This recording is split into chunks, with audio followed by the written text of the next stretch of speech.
चाहे कोई आपका कितना भी अपना क्यों ना हो, मगर सबसे पहले वो अपना फायदा ही देखता है। जिंदगी में आप जितना अधिक जाएंगे, आपके डरने की संभावना उतनी ही कम हो जाएगी। नमस्कार दोस्तों, आपका दिल से स्वागत है। दोस्तों, क्या आपने कभी सोचा है कि जीवन में अच्छाई और भलाई करने के बाद भी हमें कई बार दर्द और निराशा का सामना क्यों करना पड़ता है? क्यों ऐसा लगता है कि हमारी मेहनत और ईमानदारी का कोई मूल्य नहीं? जीवन की राह में हम सभी ने कभी ना कभी धोखा खाया है, अपनों से उम्मीद लगाई है और निराश हुए हैं। लेकिन क्या इस निराशा में डूब जाना ही हमारी नियति है, या फिर हमें इससे कुछ सीख लेकर अपने जीवन को एक नई दिशा में ले जाना चाहिए? आज मैं आपको एक ऐसी प्रेरणादायक कहानी सुनाने जा रहा हूं जो न सिर्फ आपके दिल को छू लेगी, बल्कि आपको यह भी सिखाएगी कि भलाई और कर्म के असली मायने क्या हैं। एक समय की बात है, एक घने जंगल में एक विशाल वृक्ष पर मोर और मोरनी का जोड़ा रहता था। वे दोनों बहुत प्रेम से जीवन व्यतीत करते थे। एक दिन मोरनी ने मोर से कहा, हे स्वामी, मैं आपसे 2 प्रश्न पूछना चाहती हूं। यदि आप मेरे इन प्रश्नों का उत्तर देकर मेरे मन को संतुष्ट कर दें तो यह आपकी बड़ी कृपा होगी। मोर ने प्रेम पूर्वक कहा, हे प्रिय, तुम अपने दोनों प्रश्न पूछो, मैं तुम्हारे मन की जिज्ञासा शांत करने का पूरा प्रयास करूंगा। मोरनी कहने लगी, हे स्वामी, मेरा पहला प्रश्न है कि भाई भाई का दुश्मन क्यों बन जाता है, और मेरा दूसरा प्रश्न है कि भाई का हिस्सा हड़पने वाले व्यक्ति को कौन सी सजा मिलती है। अब मोर ने कहा, हे प्रिय, तुम्हारे दोनों प्रश्न बहुत ही महत्वपूर्ण और विचारणीय हैं। इनका उत्तर देने से पहले मैं तुम्हें एक कहानी सुनाता हूं। इस कहानी को ध्यान से सुनना, क्योंकि इसके माध्यम से तुम्हारे दोनों प्रश्नों के उत्तर तुम्हें मिल जाएंगे और तुम्हारा मन शांत हो जाएगा। मोरनी ने कहा, ठीक है स्वामी, मैं वचन देती हूं कि मैं आपकी कहानी को पूरे मन और ध्यान से सुनूंगी। अब कृपया कहानी शुरू कीजिए। मोर ने कहा, तो सुनो हे प्रिय, यह कहानी एक समय के राजा और उसके भाइयों की है। एक नगर में एक राजा था। उसके महल में एक बहुत ही सुंदर बाग था। उस बाग में तरह तरह के फूलों के पौधे और अनेक प्रकार के मीठे फलों के पेड़ थे। इसके अलावा उस बाग में सबसे आश्चर्यजनक चीज थी, एक सेब का पेड़ था जिसमें सोने के सेब लगते थे। उस राजा ने उस पेड़ की देखभाल के लिए खास इंतजाम कर रखा था। जब इसके फल पकते थे तो चौकीदार रात दिन उस पेड़ का पहरा दिया करते थे ताकि कोई सोने का सेब चुरा ना सके। लेकिन एक दिन की बात है, जब बाग के माली ने सोने के फल को गिना तो उसमें एक सेब गायब था। माली तुरंत दौड़ता हुआ राजा के पास पहुंचा और राजा को सेब के पेड़ पर एक फल कम होने की खबर दी। राजा ने यह बात सुनी तो उसे बड़ा आश्चर्य हुआ कि बाग में उस पेड़ की देखभाल का इंतजाम करने के बाद भी उस पेड़ से फल कैसे चोरी हो गया। राजा ने ऐलान किया कि जिस व्यक्ति ने उस पेड़ का सेब चुराया है, उस व्यक्ति को जो भी पकड़ कर लाएगा उसे इनाम दिया जाएगा। राजा के 3 बेटे थे। सबसे बड़ा राजकुमार राजा से कहने लगा, पिताजी, रात को मैं बाग में पहरा दूंगा और चोर को पकड़ने की कोशिश करूंगा। फिर राजा ने अपने बड़े बेटे यानी बड़े राजकुमार को बाग में पहरा देने का आदेश दिया और चोर को पकड़ने की इजाजत दे दी। वह बड़ा राजकुमार रात में पहरा देने लगा, लेकिन 3 घंटे के बाद ही बड़े राजकुमार को नींद आ गई और वह सो गया। वह राजकुमार सुबह उठकर उसने फलों को गिना तो वह देखकर चकित रह गया कि रात भर में एक सेब और गायब हो गया। फिर इसके बाद दूसरी रात को मंझले राजकुमार ने पहरा देने का काम संभाला तो उसे भी रात में नींद आ गई और तीसरे दिन भी सेब चोरी हो गया। पेड़ से लगातार फल चोरी होने से वह राजा बड़ा चिंतित था और दरबारी के भी समझ में नहीं आ रहा था कि क्या किया जाए। यह सोचते हुए सब उदास बैठे थे। इतने में सबसे छोटा राजकुमार आया और उसने कहा कि पिताजी, आज की रात को मैं पहरा दूंगा और चोर को पकड़ लूंगा। राजा सबसे छोटे राजकुमार से खुश नहीं रहता था। वह छोटे राजकुमार को हमेशा मूर्ख समझते थे। और फिर जब छोटा राजकुमार राजा से कहता है कि पिताजी, आज रात को मैं पहरा दूंगा और चोर को पकड़ कर लाऊंगा, तो राजा उसे डांटते हुए कहता है कि तुम क्या समझते हो, क्या तुम्हें इसमें सफलता मिलेगी? बड़े राजकुमार इस काम में असफल हो चुके हैं, अपना काम करो, तुम्हारे बस की बात नहीं है। लेकिन छोटा राजकुमार नहीं माना। उसने राजा से प्रार्थना की और बोला, पिताजी, मुझे एक मौका दिया जाए। अंत में राजा राजी हो गया। फिर सबसे छोटा राजकुमार रात में पहरा देने लगा। उसने तय किया कि वह किसी भी हालत में नहीं सोएगा और चोर को जरूर पकड़ेगा। वही जब आधी रात हुई और रात के 12 बजे का समय हुआ तो राजकुमार ने देखा कि एक सुंदर सोने की चिड़िया कहीं से उड़ती हुई आई और सेब के पेड़ पर बैठ गई। फिर उसने देखते देखते सोने का एक फल तोड़कर अपनी चोंच में पकड़ लिया। छोटा राजकुमार जाग रहा था। राजकुमार ने तुरंत अपना धनुष बाण निकाला और निशाना साधा और तीर चला दिया, लेकिन तीर चिड़िया को नहीं लगा और वह पंख फड़फड़ाकर उड़ गई। राजकुमार का तीर उस चिड़िया के पंख पर लगा और एक सोने का पंख टूटकर जमीन पर आ गिरा। फिर दूसरे दिन सुबह राजकुमार ने राजा को सारी बात बता दी और वह सोने का पंख राजा के सामने रख दिया। पंख इतना सुंदर और इतना कीमती था कि राजा उसे देखता ही रह गया। राजा ने कहा, अगर उस चिड़िया का एक पंख इतना सुंदर है तो चिड़िया कितनी सुंदर होगी। मैं चाहता हूं कि उस चिड़िया को पकड़कर लाओ। फिर सबसे पहले बड़ा राजकुमार इस काम के लिए रवाना हुआ और चलते चलते एक जंगल में पहुंचा। वहां उसने एक हिरनी को एक पेड़ के नीचे आराम करते देखा। फिर राजकुमार ने शिकार के लिए मौका देखकर तीर अपने धनुष पर चढ़ा लिया। वह तीर छोड़ने ही वाला था कि हिरनी ने चिल्लाकर कहा, राजकुमार मुझे मत मारो। मुझे पता है कि आप सोने की चिड़िया की खोज में निकले हो। आप मेरी राय मानो तो आपका काम जल्दी पूरा हो जाएगा। आप इसी रास्ते से सीधे चले जाओ। शाम होने पर आप एक गांव में पहुंचो। वहां आपको आमने सामने दो सराय मिलेंगे। वहीं एक सराय खूब सजी सजाई होगी और दूसरी सराय बहुत ही भद्दी दिखाई देगी। आप एक काम करना, जो सराय बहुत सजी सजाई दिखाई दे, सुंदर सी दिखाई दे, आप उसके अंदर मत जाना। यदि आप ऐसा करोगे तो आपका काम बहुत ही आसानी से हो जाएगा। वह हिरनी की बात सुनकर बड़े राजकुमार को हंसी आ गई और उसने चिल्लाकर कहा, भाग जा यहां से, मुझे तुम्हारी सलाह की जरूरत नहीं है। और ऐसा कहकर बड़े राजकुमार ने हिरण पर तीर छोड़ दिया, लेकिन हिरनी बहुत चालाक थी, वह बचकर भाग गई। बड़ा राजकुमार आगे चला गया। शाम को जब एक गांव में पहुंचा तो उसने देखा कि सड़क के किनारे सचमुच में दो सराय थी। उसमें से एक सराय सजी सजाई थी और उसके अंदर से लोगों के नाचने गाने की आवाज आ रही थी। वही दूसरी सराय बहुत भद्दी थी और वहां अंधेरा था। राजकुमार ने हिरनी की बात पर गौर नहीं किया और राजकुमार सजी सजाए सराय में ठहर गया। थोड़ी देर में वह भूल गया कि वह असल में सोने की चिड़िया की खोज में निकला था, क्योंकि जो सजी सजाई सराय के अंदर जो भी व्यक्ति जाता था वह अपने जिस काम के लिए आता था उस काम को भूल जाता था। इसीलिए राजकुमार भी उस चिड़िया के बारे में भूल गया। उधर राजमहल में जब काफी समय बीत गया और बड़ा राजकुमार नहीं लौटा तो मझला राजकुमार अपने पिताजी से अनुमति लेके सोने की चिड़िया की खोज में चल पड़ा। वह भी उसी तरह चलते चलते जंगल में पहुंचा तो वही हिरनी उसे भी मिली और फिर उसी हिरनी ने मझले राजकुमार को भी वही बात बताई जो बड़े राजकुमार को बताई थी। मगर मझले राजकुमार ने भी उस हिरनी की बात पर कोई ध्यान नहीं दिया और उसे वहां से भगा दिया। चलते चलते जब शाम को वह उस गांव में पहुंचा तो बड़े राजकुमार की तरह सजी सजाई सराय में ठहर गया और वहां के नाच गाने के रंग में मस्त होकर वह भी अपना काम भूल गया। यहां तक कि उसे घर लौटने की भी सुध नहीं रही। यहां 2 दिन बीत चुके थे। दोनों भाई अभी महल लौटकर वापस नहीं आए थे। अंत में सबसे छोटे राजकुमार ने राजा से कहा कि पिताजी, मैं सोने की चिड़िया की खोज में जाऊंगा। तो राजा को विश्वास नहीं हुआ और वह कहने लगा, जब उससे बड़े दोनों राजकुमार इस काम में सफल नहीं हुए तो तुम्हें सफलता कैसे मिल सकेगी।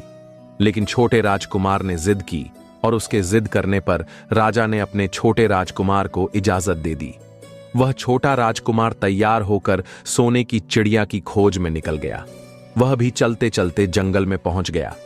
उसे भी वहीं हिरनी मिली। राजकुमार ने हिरनी की बात को ध्यान से सुना तो हिरनी से कहा, ठीक है, तुम जैसा कहती हो मैं वैसा ही करूंगा।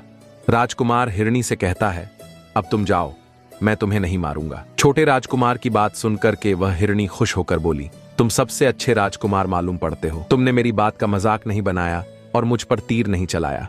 मैं तुमसे बहुत खुश हूं और मैं तुम्हारी मदद करूंगी। तुम एक काम करो, आओ तुम मेरी पूंछ पर बैठ जाओ। मैं तुम्हें उस सराय तक पहुंचा देता हूं जिस सराय में तुम्हें रुकना है और वहां से तुम्हारा काम बहुत ही आसान हो जाएगा। वहीं देखते देखते उस हिरनी की पूंछ काफी बड़ी हो गई और राजकुमार उस पर बैठ गया। उसके बैठते ही हिरनी हवा में उड़ने लगी और थोड़ी ही देर में मैदानों और पहाड़ों को पार करके उस गांव में जा पहुंची। वहीं राजकुमार ने उस हिरनी की सलाह को मानकर छोटी और पुरानी सराय में ही अपना डेरा डाल दिया।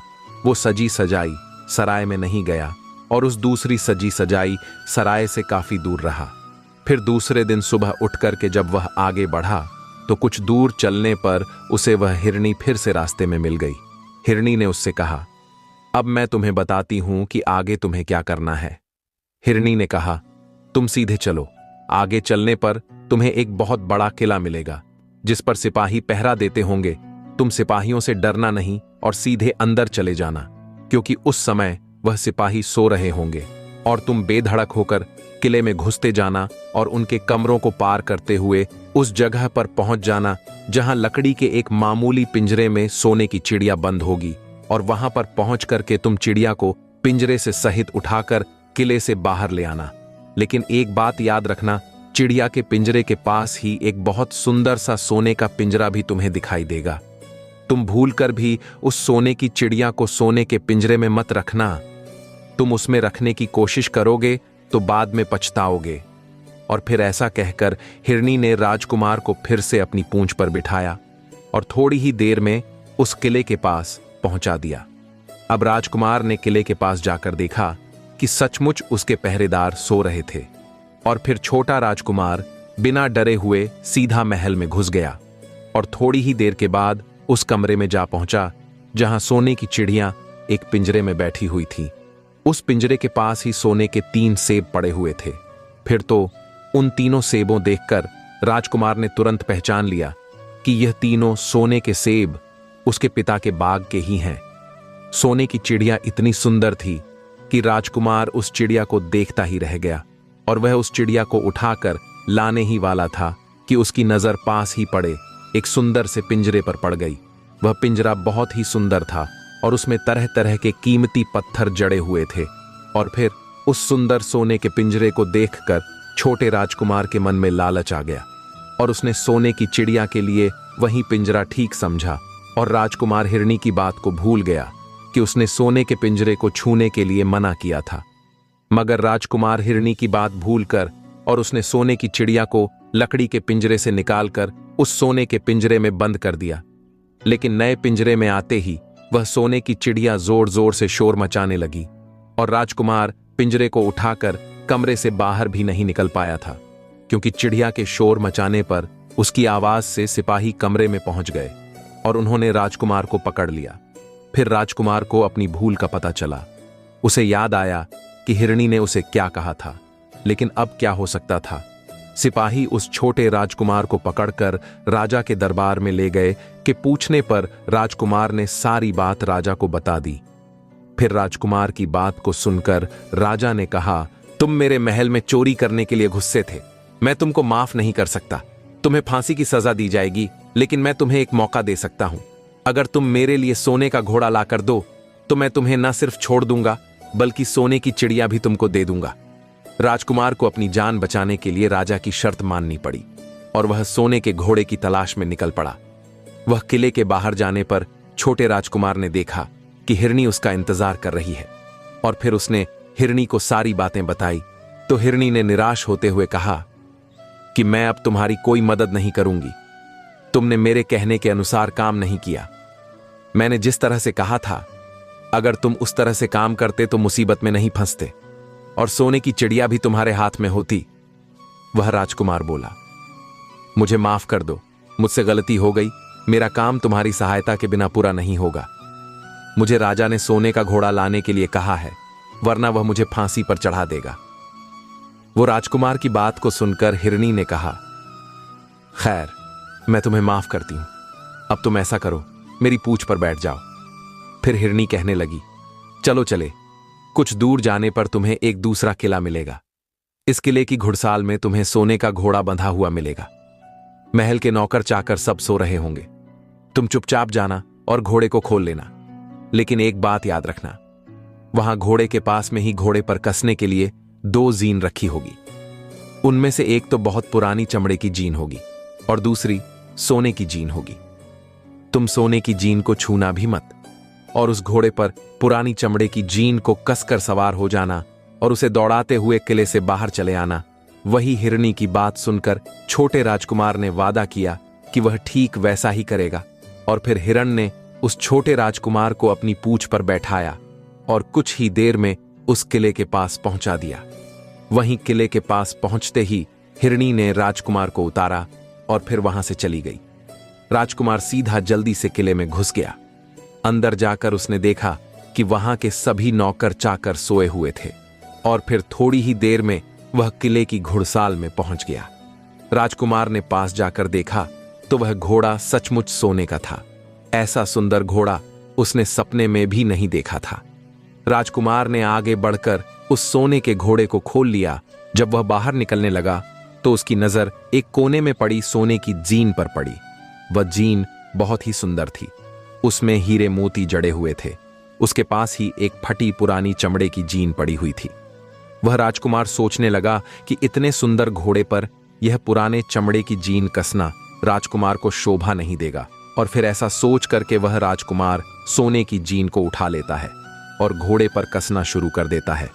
फिर जैसे ही घोड़े की पीठ पर वह सोने की जीन को कसता है, वैसे ही घोड़ा जोर जोर से हिनहिनाना लगा और किले के नौकर चाकर जाग जाते हैं। वहीं थोड़ी ही देर में राजकुमार को पकड़ लिया जाता है। राजकुमार को सिपाहियों ने हाथ बांधकर अपने राजा के सामने पेश किया। फिर राजकुमार ने सब बातें राजा को बता दी। राजकुमार की सारी बातें राजा ने सुनकर कहा, तुमने मेरे घोड़े को चुराने की कोशिश की है, इसलिए तुम्हें फांसी की सजा दी जाएगी। लेकिन अगर तुम मेरा एक काम कर दो तो मैं तुम्हें छोड़ सकता हूं। फिर राजकुमार ने कहा, आप महाराज बताओ, मैं आपका हर काम करने को तैयार हूं। तो राजा ने कहा, यहां से कुछ ही दूरी पर एक महल है, उसमें बहुत सुंदर राजकुमारी रहती है। अगर तुम अपनी जान बचाना चाहते हो तो उस राजकुमारी को मेरे पास लेकर आओ। यदि तुम ऐसा कर दोगे तो मैं तुम्हें इनाम में यह सोने का घोड़ा दे दूंगा। बेचारा राजकुमार, वह फिर से एक नई मुसीबत में फंस गया। उसे मजबूर होकर राजा की शर्त माननी पड़ी। अब वह सोने के महल की खोज में निकल पड़ा। कुछ दूर चलने पर उसे वो हिरण फिर मिल गई। पता नहीं उस हिरणी को सारी बातें कैसे मालूम हो गई थीं, और वह कहने लगी, देखा तुमने, इस बार भी मेरी बात नहीं मानी। मेरी बात मान जाते तो इस नई मुसीबत में नहीं फंसते। खैर, मुझे तुम पर दया आ रही है, मैं तुम्हारी मदद फिर करूंगी। चलो, तुमको सोने के महल के पास पहुंचा देती हूं। तुम महल के बाहर ही कहीं पर छुपे रहना। जब महल में से शाम के समय राजकुमारी तालाब में नहाने के लिए बाहर आए तो तुम आगे बढ़कर उसका हाथ पकड़ लेना और डरना नहीं। जैसे ही तुम उस राजकुमारी को छुओगे, राजकुमारी तुम्हारे साथ आने के लिए राजी हो जाएगी। लेकिन एक बात याद रखना, तुम उसको वहां से सीधे अपने साथ ले आना, उसे वापस महल में मत जाने देना। वह राजकुमारी तुमसे कहेगी कि मैं अभी अपने माता पिता से मिलकर आती हूं, लेकिन तुम उसकी बातों में मत आना, वरना फिर से मुसीबत में फंस जाओगे।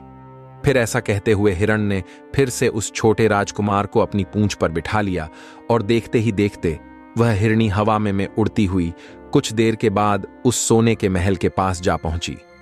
वहीं महल के पास पहुंचते ही राजकुमार एक पेड़ के पीछे छुपकर बैठ गया। शाम को जब राजकुमारी नहाने के लिए किले से बाहर आई तो राजकुमार ने हिम्मत करके आगे बढ़कर उसका हाथ पकड़ लिया। उसके छूते ही राजकुमारी उसके साथ चलने के लिए तैयार हो गई और वह बोली, राजकुमार, तुम मुझे जहां भी ले जाना चाहोगे मैं तुम्हारे साथ चलूंगी, लेकिन मुझे थोड़ी देर के लिए अपने माता पिता से मिलकर आने दो। तो राजकुमार ने हिरण की बात को याद किया और राजकुमार ने कहा, नहीं नहीं, ऐसा नहीं करना, मेरे साथ चलना पड़ेगा। लेकिन राजकुमारी रोने लगी। इतनी सुंदर राजकुमारी थी कि राजकुमार उस राजकुमारी का रोना नहीं देख सका और उसका मन पिघल गया। छोटा राजकुमार अंत में राजी हो गया और बोला, जाओ, थोड़ी देर के लिए माता पिता से मिलकर आओ, लेकिन फिर तुरंत बाहर चली आना। लेकिन राजकुमारी ने जैसे ही किले में कदम रखा, किले के अंदर जाते ही राजकुमारी ने किले के पहरेदार को आवाज लगावी और उन्होंने राजकुमार को पकड़ लिया। वहीं राजकुमार बहुत पछताया, लेकिन अब क्या हो सकता था। सिपाहियों ने उसे अपने राजा के सामने पेश किया। राजा बहुत निराश था। उसने उसी वक्त आदेश दिया कि इस राजकुमार को तुरंत फांसी पर चढ़ा दिया जाए। फिर तो फांसी का आदेश सुनने के बाद में राजकुमार रोने लगा, गिड़गिड़ा लगा। इस पर राजा ने थोड़ी देर सोच विचार किया और कहा, मैं अपना आदेश वापस नहीं ले सकता, लेकिन अगर तुम मेरा एक काम कर दो तो तुम्हारी जान बच सकती है। फिर राजकुमार ने कहा, ठीक है, आप जो भी कहेंगे मैं आपका काम करूंगा। तो राजा ने कहा, हमारे किले के ठीक सामने एक बहुत बड़ा पहाड़ है, इसके कारण हमारे किले की सुंदरता नष्ट होती है। अगर तुम 8 दिन में इस पहाड़ को खोद कर साफ कर दो तो हम तुम्हें क्षमा कर देंगे और राजकुमारी का विवाह भी तुम्हारे साथ कर देंगे। वही राजकुमार किले के बाहर आकर पहाड़ को देखने लगा। उसके हाथ में एक छोटी सी कुदाली थी। उसके समझ में नहीं आ रहा था कि इतना बड़ा पहाड़ आखिर वह 8 दिन में कैसे खोद सकेगा। फिर भी राजकुमार अपनी जान बचाने के लिए उस पहाड़ को खोदना शुरू करता है। धीरे धीरे 7 दिन बीत गए। इतने दिन तक लगातार खोदने पर भी पहाड़ का सिर्फ एक कोना तक नहीं खोद सका। राजकुमार अंत में दुखी होकर बैठ गया। उसे अब अपने आप पर बहुत अधिक क्रोध आ रहा था और मन ही मन में कह रहा था कि अगर मैंने हिरण की बात मान ली होती तो कितना अच्छा होता। हिरणी ने मुझे हर बार सही सलाह दी और मैं हर बार उसका कहना ना मानकर नई नई मुसीबत में फंसता गया। राजकुमार इस तरह सर झुकाए बैठा था कि अचानक उसे अपने पैरों के पास उस हिरणी की पूंछ हिलती दिखाई दी। फिर उसने नजर उठाकर देखा तो सचमुच वही हिरणी खड़ी थी। फिर हिरणी ने मुस्कुराते हुए कहा, क्यों, क्या हाल है? इस बार तो तुम्हारी मदद करने की मेरी जरा भी इच्छा नहीं थी, लेकिन मैं 7 दिन से तुमको पहाड़ खोदते हुए देख रही हूं। मुझे तुम पर दया आ गई और मैं तुम्हारी मदद के लिए चली आई। जाओ, तुम बहुत थक गए हो, सो जाओ। मैं थोड़ी ही देर में तुम्हारा काम पूरा कर दूंगी। और फिर इस बार राजकुमार ने तय कर लिया था कि अब वह हिरणी जैसा कहेगी वह वैसा ही करेगा। और फिर चुपचाप उठकर कि वह राजकुमार एक तरफ सोने के लिए चला गया। वहीं थोड़ी ही देर में राजकुमार को नींद आ गई और सुबह जब वह सो करके उठा तो उसे अपनी आंखों पर विश्वास नहीं हो रहा था। वहां कहीं भी पहाड़ का नामो निशान नहीं था और महल का सुंदर दृश्य दिखाई दे रहा था। फिर तो राजकुमार सीधा राजा के पास पहुंचा। राजा उसके काम से बहुत खुश था। उसने तुरंत ही अपने वादे के अनुसार राजकुमारी के साथ उसका विवाह कर दिया। राजा से आशीर्वाद लेके वह दोनों आगे चले गए। जब राजकुमार उस सुंदर राजकुमारी के साथ में कुछ दूर चला तो उसे रास्ते में फिर वही हिरणी मिली। हिरणी कहने लगी, बधाई हो राजकुमार, राजकुमारी के साथ तुम्हें देख करके मुझे बड़ी खुशी हो रही है, लेकिन अब तुम्हें सोने का घोड़ा और सोने की चिड़िया भी प्राप्त करनी चाहिए, क्योंकि वे दोनों चीज तुम्हारे ही लायक हैं और तुम उन्हें आसानी से प्राप्त कर सकते हो। फिर राजकुमार बोला, लेकिन भला मुझे सोने का घोड़ा और सोने की चिड़िया कैसे मिल सकती है? मैं तो इस राजकुमारी को भी उस राजा के लिए लेकर जा रहा हूं जिसने राजकुमारी के बदले में मेरी जान बख्शी थी। फिर हिरणी कहने लगी, नहीं राजकुमार, तुम ऐसा काम कभी मत करना।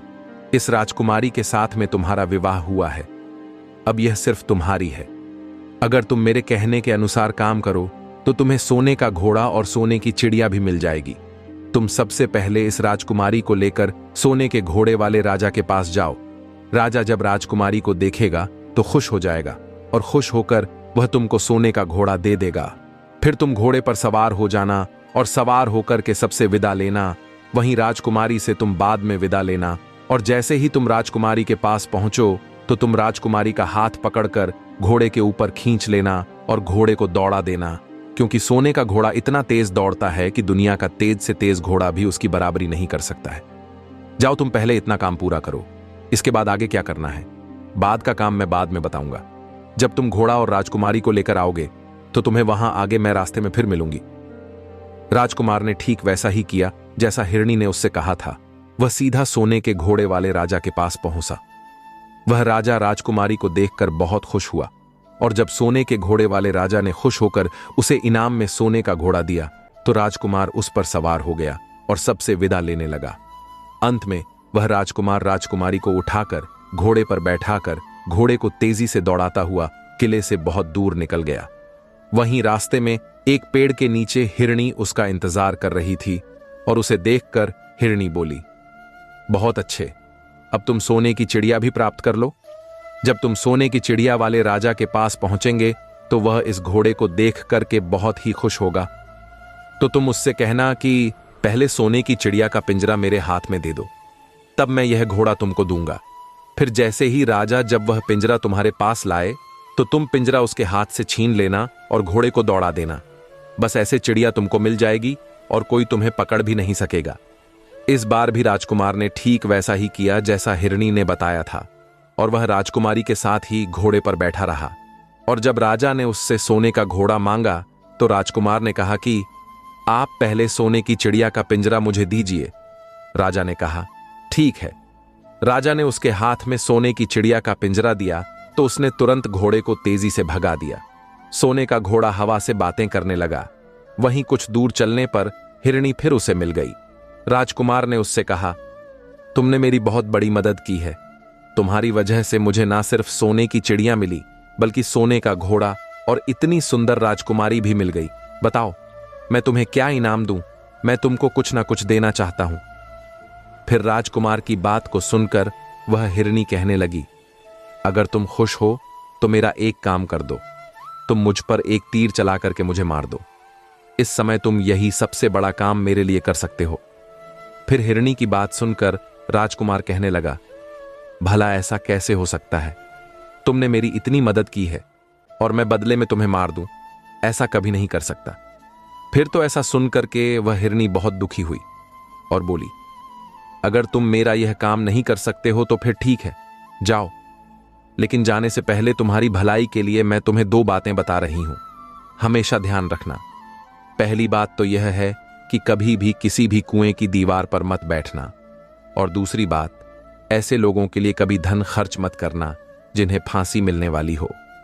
फिर हिरनी की बात सुनकर राजकुमार बोला, तुम भी अजीब हो। तुम्हारी बातें मेरी समझ में नहीं आती हैं। भला मैं कभी कुएं की दीवार पर क्यों बैठूंगा और ऐसे आदमियों पर धन खर्च क्यों करूंगा जिनको फांसी दी जाने वाली हो?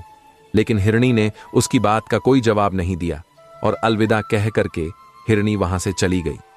हिरनी के चले जाने के बाद में राजकुमार सोने का घोड़ा लेकर आगे बढ़ा तो राजकुमारी उसके साथ बैठी हुई थी और सोने की चिड़िया का पिंजरा भी उसके हाथ में था। वहीं कुछ ही देर में राजकुमार उस छोटे गांव में जा पहुंचा जिसमें वह दोनों सराय थीं। गांव के लोग और खास तौर से बच्चे उसको देखने के लिए बाहर निकल कर आए। सोने के घोड़े पर इतनी सुंदर राजकुमार के साथ बैठी एक राजकुमारी को देख करके सभी सराय वाले चकित थे। इतने में ही राजकुमार ने देखा कि गांव के बगीचे में एक जगह बहुत से लोग जमा हैं और कुछ शोर हो रहा है। फिर राजकुमार के पूछने पर लोगों ने बताया कि वहां पर 2 आदमियों को फांसी देने की तैयारी हो रही है। फिर तो राजकुमार उन आदमियों से मिलने के लिए उधर को चल पड़ा और वहां पहुंचने पर उसने देखा कि वह 2 आदमी जिनको फांसी दी जाने वाली थी वह कोई और नहीं बल्कि उसके सगे बड़े भाई थे, जो सजी सजाई सराय में पहुंच गए और अपनी सुध बुद्ध खो बैठे थे। वहीं तरह तरह के बुरे काम करते थे और जुआ खेलते थे और जुए में बहुत सारा धन हार चुके थे। उन्होंने लोगों से बहुत सारा रुपया उधार ले लिया था और इन्हीं सब बातों से चीड़ करके गांव वाले उन दोनों बड़े राजकुमारों को फांसी पर चढ़ाने जा रहे थे। भाई आखिरकार भाई होता है। छोटा राजकुमार ऐसा कैसे होने देता? उसने अपने बड़े भाइयों को बचाने के लिए वहां के लोगों से कहा, मुझसे रुपया ले लो और तुम इन लोगों को छोड़ दो। और फिर उसके बहुत विनती करने पर वहां के लोग राजी हो गए और उन्होंने उन दोनों आदमियों को रिहा कर दिया। वहीं राजकुमार अपने भाइयों को छुड़ाकर अपने महल की तरफ चल दिया। आगे कुछ दूर चलने पर जंगल में एक कुआं दिखाई दिया। फिर राजकुमार कुछ सोचकर राजकुमारी से कहता है, हम कुछ देर के लिए इस कुएं के पास आराम करते हैं और यहां पर ठंडा पानी पीने के बाद हम यहां से आगे के लिए प्रस्थान करेंगे। राजकुमार की बात सुनकर राजकुमारी मान गई। इधर राजकुमार हिरनी की दोनों बातों को भूल चुका था, जो कि हिरनी ने विदा के समय कहा था कि कभी भी घोड़े से उतरकर कुएं की दीवार पर मत बैठना और कभी भी ऐसे आदमियों की मदद मत करना जिनको फांसी लगने वाली हो। वही जैसे ही छोटा राजकुमार राजकुमारी के साथ में पानी पीकर उस कुएं के किनारे पर बैठा, तब तक उसके दोनों बड़े भाई आ गए और जलने लगे। इसको तो सुंदर राजकुमारी मिल गई और इतना सारा धन भी मिल गया और पिताजी भी इसकी बुद्धिमानी की प्रशंसा करेंगे, इसकी घर में इज्जत बढ़ जाएगी। कल तक पिताजी इसे मूर्ख समझते थे, आज यही बुद्धिमान माना जाएगा। इसलिए दोनों भाइयों ने सलाह करके और मौका देखकर अपने छोटे भाई छोटे राजकुमार को कुएं में धकेल दिया और उसके बाद सोने का घोड़ा लेकर घोड़े पर राजकुमारी को बिठाकर सोने की चिड़िया का पिंजरा उठाकर वहां से चलते बने। और फिर इस प्रकार धन और राजकुमारी के लालच में दोनों बड़े भाइयों ने छोटे भाई को मौत के मुंह में धकेल दिया। फिर कुछ ही देर में दोनों बड़े राजकुमार अपने राज्य में लौट आए। घर लौटकर राजा से कहा, हम सोने की चिड़िया को पकड़ कर लाए हैं। इसी चिड़िया ने हमारे बाग से सोने के सेब चुराए थे। हम यह सोने का घोड़ा और यह राजकुमारी लाए हैं। यह सब देखकर राजा बहुत खुश हुआ। सारे राज्य में वहां के लोग खुशियां मनाने लगे। वहीं राजकुमारी खुश नहीं थी, वह रो रही थी। उसने खाना पीना भी छोड़ दिया। वहीं घोड़े ने भी खाना बंद कर दिया और चिड़िया ने भी दाना पानी बंद कर दिया। राजा ने बहुत कोशिश की, लेकिन ना तो राजकुमारी खुश हुई और ना ही सोने का घोड़ा और ना ही सोने की चिड़िया। उधर वह छोटा राजकुमार कुएं में गिर गया था, लेकिन वह मरा नहीं था। कुआं बहुत गहरा था, लेकिन उसमें पानी बहुत कम था। और उस हिरनी की बात याद आई तो वह पछताने लगा और सोचने लगा, अगर मैंने हिरनी का कहा मान लिया होता और शायद घोड़े से उतरकर इस कुएं के पास दीवार पर नहीं बैठता और मैंने अपने दोनों लालची भाइयों की मदद ना की होती, तो शायद आज मैं इस कुएं में ना पड़ा होता।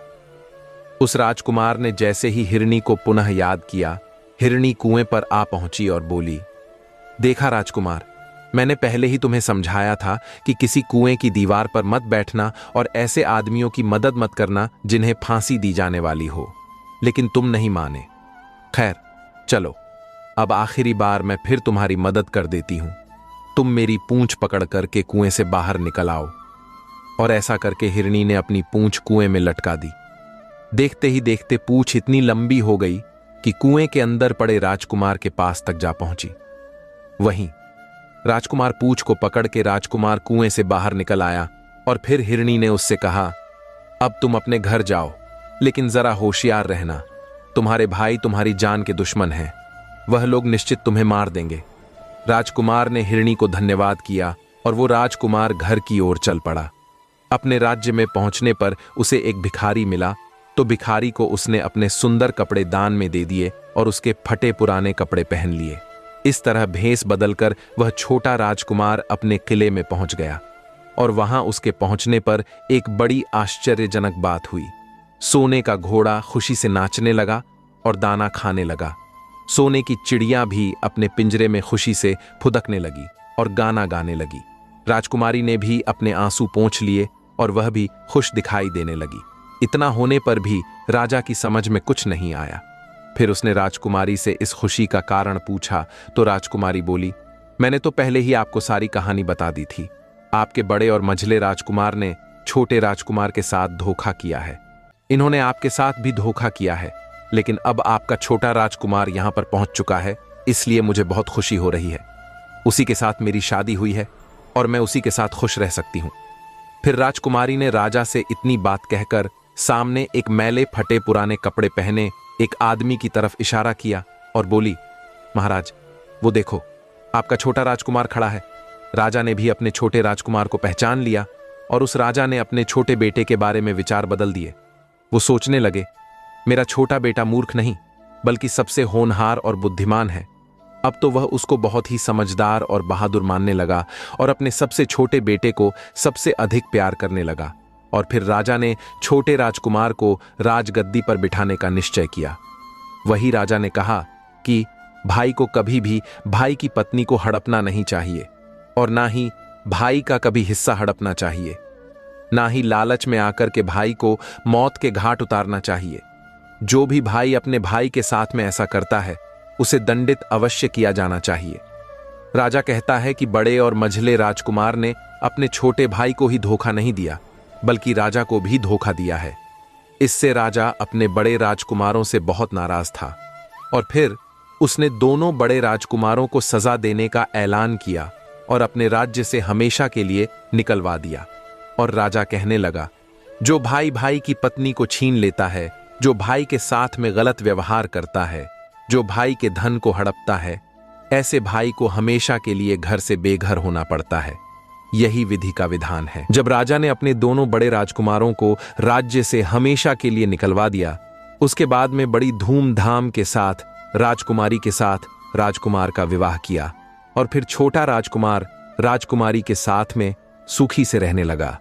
वह छोटा राजकुमार उस हिरनी को नहीं भूला था जिसने उसकी सहायता की थी और एक दिन समय निकालकर वह जंगल में उस हिरनी की खोज में निकला। बहुत ढूंढने के बाद में एक पेड़ के खोखले भाग में उसने उस हिरनी को चुपचाप बैठा हुआ देखा।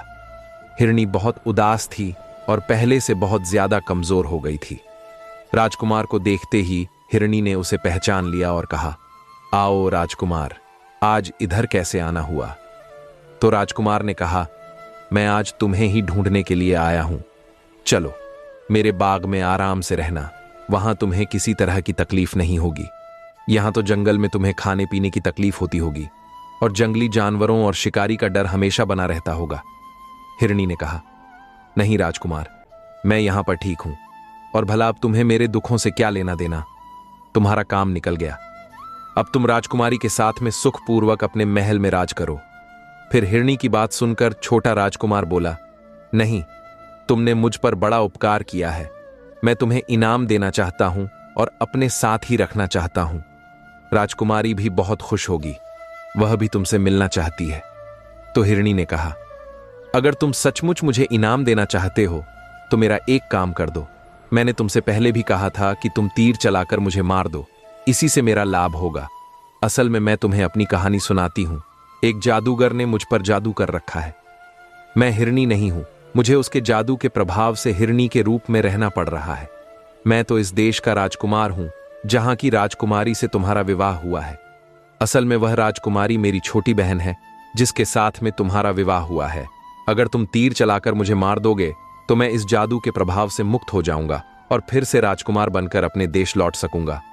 छोटा राजकुमार इस बात को सुनकर एकदम से आश्चर्य में पड़ गया और फिर उसने तुरंत अपने धनुष पर तीर चढ़ाया और हिरणी के ऊपर छोड़ दिया। तीर लगते ही वह हिरणी मर गई। हिरणी को मरा हुआ देखकर राजकुमार बहुत दुखी हुआ और वहीं पर बैठ गया। कुछ देर बाद उसमें से एक सुंदर सा राजकुमार निकल आया। छोटा राजकुमार ये देखकर बहुत खुश हुआ और फिर दोनों राजकुमार आपस में गले मिले और इसके बाद दोनों राजकुमार वापस महल में लौट आए। राजकुमारी अपने भाई से मिलकर बहुत ही खुश हुई। अंत में मोर मोरनी से कहता है, हे प्रिय, तुम्हारा पहला प्रश्न था कि भाई भाई का दुश्मन क्यों हो जाता है। तो समझ लो, धन के लोभ में आकर व्यक्ति भाई जैसे पवित्र रिश्ते को भूल जाता है और धनवान होने के चक्कर में भाई भाई की हत्या कर देता है। मगर राजकुमार की भाइयों की तरह जो भाई ऐसा करता है, एक दिन उसका सर्वनाश हो जाता है। अंत में मोर कहता है, हे प्रिय, तुम्हारा दूसरा प्रश्न था, भाई का हिस्सा हड़पने वाले व्यक्ति को कौन सी सजा मिलती है। तो समझ लो, भाई का हिस्सा या उसकी पत्नी या उसका धन हड़पने वाले व्यक्ति को घर से बेघर होना पड़ता है। जिस प्रकार राजकुमार के दोनों भाइयों को राजा ने राज्य से हमेशा के लिए निकाल दिया और वह घर से बेघर हो गए। इसलिए भाई जैसे पवित्र रिश्ते को कभी कलंकित नहीं करना चाहिए। भाई भाई के बीच में जहां प्रेम रहता है वह घर स्वर्ग के समान होता है। फिर मोरनी कहने लगी, हे स्वामी, आज की कहानी सुनकर के मेरा मन प्रफुल्लित हो गया। वास्तव में एक भाई को हमेशा दूसरे भाई की मदद करनी चाहिए, ना कि उसको बर्बाद करना चाहिए। दोस्तों, आपने आज के इस वीडियो से क्या सीखा वह मुझे आप कमेंट में बता सकते हैं। इसी के साथ में उम्मीद है कि आपको आज की वीडियो पसंद आई होगी, तो इस वीडियो को उस इंसान को शेयर करें जिससे यह कहानी सुनने की जरूरत है और उसी के ठीक बाद चैनल को सब्सक्राइब करें। तो चलिए फिर मिलते हैं ऐसी एक और नई वीडियो में एक नए मैसेज के साथ।